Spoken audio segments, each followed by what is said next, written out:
Hello everyone, কেমন আছো সবাই? আশা করি সবাই অনেক ভালো আছো। দেশি বিদেশি রান্নাঘরের পক্ষ থেকে তোমাদের সকলকে জানাই স্বাগত। আজকে আমি তোমাদের রান্না করে দেখাবো পোড়া বেগুনের কোফতা কারি। তাহলে চলো দেখে নেওয়া যাক এই রান্নাটি করতে আমাদের কি কি লাগবে। রান্নাটি কিন্তু খুবই সহজ, খুব স্বল্প সময়ের মধ্যে বেগুনের এই রেসিপিটি আমরা রান্না করে ফেলতে পারি। এখানে আমি 2টা মাঝারি সাইজের বেগুন নিয়ে নিয়েছি। এবার এটার গায়ে ছিদ্র করে দেব। এখানে আমি ছুরির সাহায্যে এটার গায়ে ছোট ছোট ছিদ্র করে দিচ্ছি। এটা কাঁটা চামচ দিয়েও করা যায়।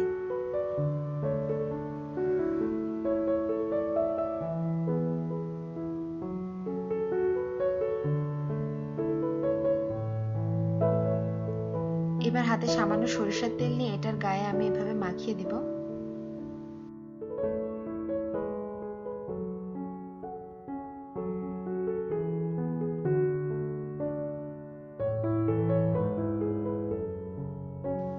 গ্যাসের চুলাতে আমি একটি স্ট্যান্ড বসিয়ে দিয়েছি এবং এর উপরে আমি বেগুনগুলো দিয়ে দেব। স্ট্যান্ডটা আমি উল্টা করে দিয়েছি। চুলার জাল একদমই লোতে থাকবে, একদমই লোতে রেখে আমি বেগুন দুইটা পুড়িয়ে নেব।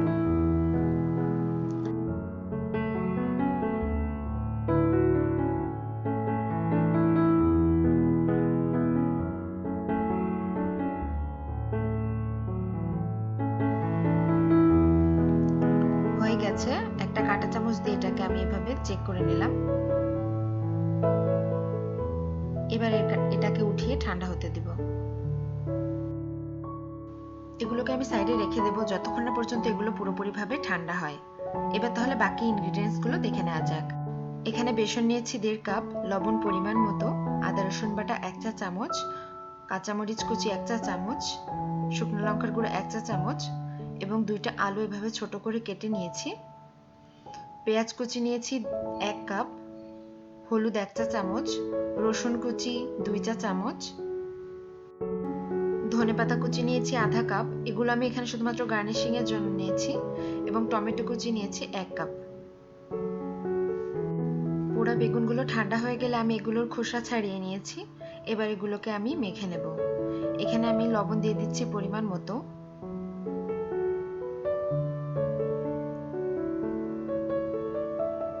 কাঁচা লঙ্কা দিয়ে দিচ্ছি 1 চা চামচ,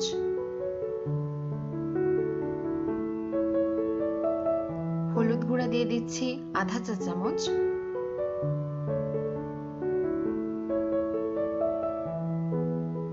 প্রথম অবস্থাতে আমি এখানে 2 চা চামচ মতো বেসন দেব। একবারে আমি এখানে পুরো বেসনটা ব্যবহার করব না। পেঁয়াজ কুচি দিয়ে দিচ্ছি 2 চা চামচ।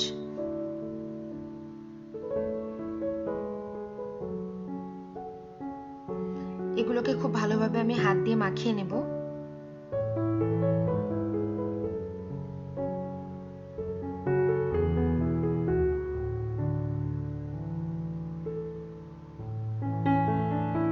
আমি এখানে যে খামিরটা মাখিয়ে নেব সেটা একেবারে খুব বেশি পাতলাও হবে না, আবার একদম খুব বেশি শক্ত সেটাও হবে না।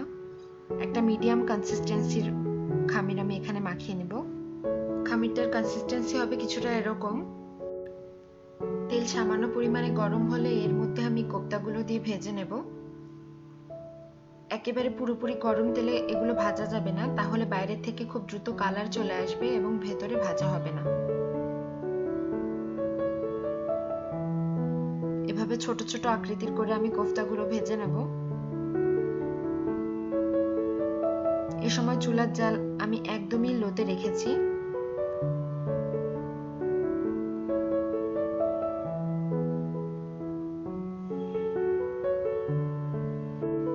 একটু সময় নিয়ে কোফতাগুলোকে এখানে ভাজতে হবে, খুব বেশি তাড়াহুড়া করা যাবে না।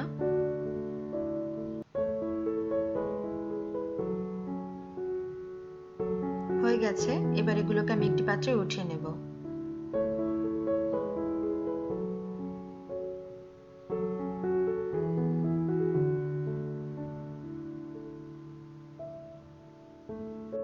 কোফতাগুলো এরকম গোল্ডেন ব্রাউন কালারের করে ভেজে নিতে হবে। এবার আমি ফ্রাইং প্যানে আরো কিছুটা তেল দিয়ে দিয়েছি এবং আলুগুলোকে ভেজে নেব। আলুগুলো এখানে একেবারে অপশনাল, কেউ যদি আলু না দিতে চায় তাহলে সমস্যা নেই। আমি সব রান্নার মধ্যে টুকিটাকি কিছু আলু দিতে পছন্দ করি। এবার আমি আরো কিছুটা তেল গরম করে এর মধ্যে 2টা তেজপাতা, শুকনো লঙ্কা এবং 2টা দারচিনি দিয়ে দেব এবং এর মধ্যে এবার দিয়ে দেব পেঁয়াজ। এ সময় চুলার জাল আমি মিডিয়াম করে দেব, না হলে পেঁয়াজগুলো পুড়ে যেতে পারে। পেঁয়াজগুলো সামান্য নরম হয়ে আসলে এর মধ্যে আমি দিয়ে দেব রসুন কুচি। এবার দিয়ে দেব আদা রসুন বাটা, হলুদ গুঁড়া, শুকনো লঙ্কার গুঁড়া, পরিমাণ মতো লবণ।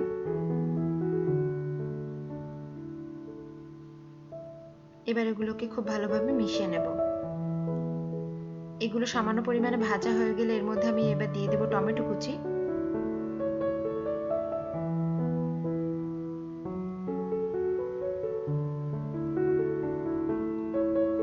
মশলার পেস্টটা কিছুটা যখন এরকম হয়ে যাবে তখন এর মধ্যে আমি দিয়ে দেব আলু। আলুগুলোকে মশলার সাথে খুব ভালোভাবে কষিয়ে নিতে হবে। এবার এর মধ্যে আমি দিয়ে দেব 2 কাপ পরিমাণ জল।